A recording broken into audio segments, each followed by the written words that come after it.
Zoupidizoup, quatrième épisode de cette série destinée aux professionnels de la petite enfance pour améliorer les contacts avec les parents. Alors aujourd'hui, on va parler de paroles impeccables. Qu'est-ce que c'est que cette histoire? Ça vient notamment des accords Toltec, dont je vous mettrai une référence en commentaire. L'idée c'est quoi? C'est quand on communique, d'essayer d'arriver à le faire de la façon la plus claire, la plus juste et la plus vraie qui soit. Et donc il y a une série de choses très simples qu'on peut mettre en place pour communiquer de cette façon-là, notamment avec les parents, quand on doit raconter la journée d'un enfant, quand on doit réagir par rapport à des demandes. Et je vais vous donner 2-3 petits trucs que vous pouvez utiliser pour que ça se passe de façon très harmonieuse. Alors, je vous rappelle bien sûr que, précédent à tout ça, vous êtes bien ancré, vous êtes bien aligné. Regardez les vidéos précédentes si vous ne les avez pas encore vues. Vous êtes dans une perspective où la personne qui est en face de vous, finalement, c'est le meilleur allié de l'enfant, puisque vous avez un but commun. Vous êtes disponible pour accueillir les émotions et vous devez aussi, vous, raconter des choses, raconter ce qui s'est passé. Et alors, le secret par rapport à ce qui s'est passé, ça va être d'utiliser un langage qui soit le plus concret possible et qui soit le plus juste possible. Je vais vous donner des exemples. Par exemple, si vous... moi, je me souviens d'avoir eu une expérience vraiment désagréable un jour où je suis revenue chercher ma fille, on me l'a tendue et on m'a dit « Elle est vraiment têtue, votre fille ». Et je vous assure, moi, mon cœur s'est serré parce que je me suis dit « Oh, mais enfin, ma fille, elle n'est pas têtue ». Et là, j'ai posé la question, j'ai dit « Mais qu'est-ce qu'elle a fait ?» Parce qu'en fait, évidemment, je crois que ma fille avait contrarié la puéricultrice qui s'en occupait, qui a tiré une conclusion ou qui a mis une étiquette. Et donc, moi, le retour que j'ai eu, c'était que ma fille était têtue. Or, tout de suite, j'aime autant vous dire, ça m'a fait un effet un peu... parce que, selon moi, ma fille n'est pas têtue. Elle peut avoir des comportements qui sont têtus, mais on n'est pas ce qu'on fait. Et donc, j'aurais beaucoup mieux accueilli quelque chose du genre... Zita n'a pas voulu changer d'avis alors que je lui demandais d'arrêter de jouer. Elle s'est vraiment obstinée aujourd'hui. Ça, pour moi, c'était OK. Pourquoi? Parce que ça décrivait une situation qui s'était passée. Et donc ça, c'est une très, très, très bonne pratique à mettre en place. C'est de décrire précisément ce qui s'est passé de la manière la plus objective possible.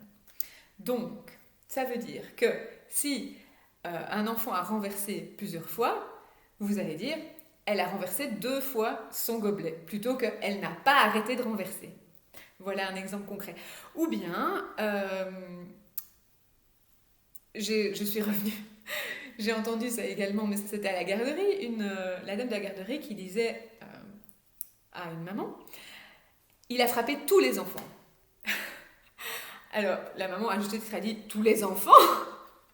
Puis elle avait, non, c'est une figure de style. Alors, les figures de style, on va les laisser de côté. Si l'enfant a frappé, il a frappé un enfant, il a frappé 2 enfants, il a frappé avec la main, il a donné un coup de pied. Tout ça, ce sont des choses précises qui vont vous donner en fait de la crédibilité et qui vont permettre aux parents d'écouter en toute confiance par rapport à ce qui s'est passé. Si par exemple vous avez un parent qui vous dit que l'enfant s'est blessé à la crèche et que vous dites ça n'a pas pu se passer à la crèche, la question à se poser c'est est-ce que vous êtes sûr que ça n'a pas pu se passer à la crèche? Est-ce que vous avez tout vu? Et donc c'est toujours dire les choses avec le plus de justesse possible. Et donc si on vous dit qu'un enfant s'est blessé à la crèche, vous avez l'impression que ça n'est pas le cas, on n'est jamais sûr. Est-ce que vous avez regardé l'enfant non-stop toute la journée? Peut-être pas.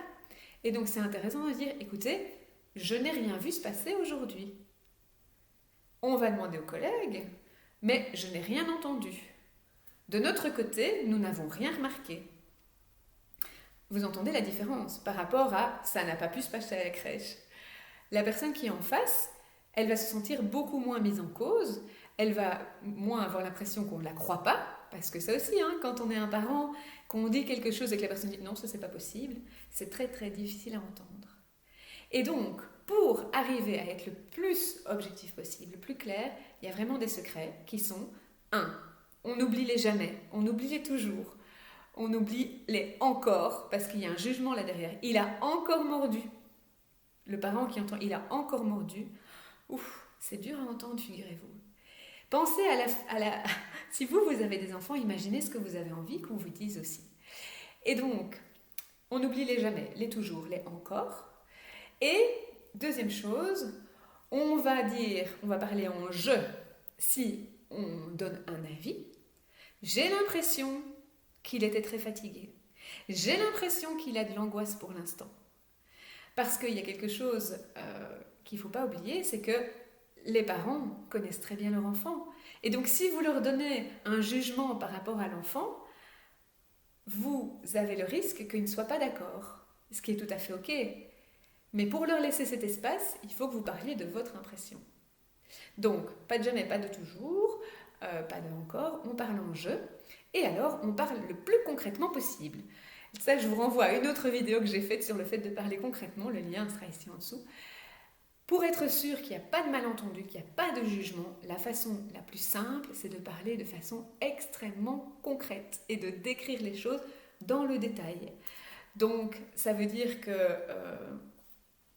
aujourd'hui, il a été un charme. Oui, c'est très gai à entendre, mais on ne sait pas ce que ça veut dire être un charme. Par exemple, eh bien, il a parlé avec toutes les puéricultrices en nous souriant. C'était un vrai plaisir. Ça, c'est un exemple. Il a agi de façon insupportable aujourd'hui. Qu'est-ce que ça veut dire ? On n'en sait rien. Parce que pour moi, agir de façon insupportable, c'est peut-être pas la même chose que pour vous, agir de façon insupportable. Et donc, il m'a lancé un jouet au visage 2 fois aujourd'hui. Et il a donné un coup de pied à un des enfants. Ça, c'est précis. Et le parent sait exactement de quoi il retourne. Et donc, si vous parlez de cette façon-là, vous allez aussi créer un meilleur environnement pour pouvoir échanger avec le parent. Parce que le parent ne se sentira pas mis en cause, il ne se sentira pas jugé. Et donc, c'est super important d'arriver à avoir ce système de parole qui va ne faire que donner des éléments aux parents sans remettre les choses en question ou sans finalement le juger ou l'agresser. Et donc en faisant ça de votre côté, vous allez voir que les choses vont se passer de façon beaucoup plus douce. Et donc c'est ce que je vous souhaite. Cette vidéo est un petit peu plus longue, mais là, j'avais beaucoup à dire. En tout cas, je vous souhaite de tester. De tester le fait d'utiliser des mots concrets et précis. Le fait de parler en je quand c'est votre impression. D'éviter absolument les toujours, les jamais, les encore. Et de décrire les choses très clairement. Vous allez voir, ça change tout. Testez et racontez-moi. Zoupiti zou.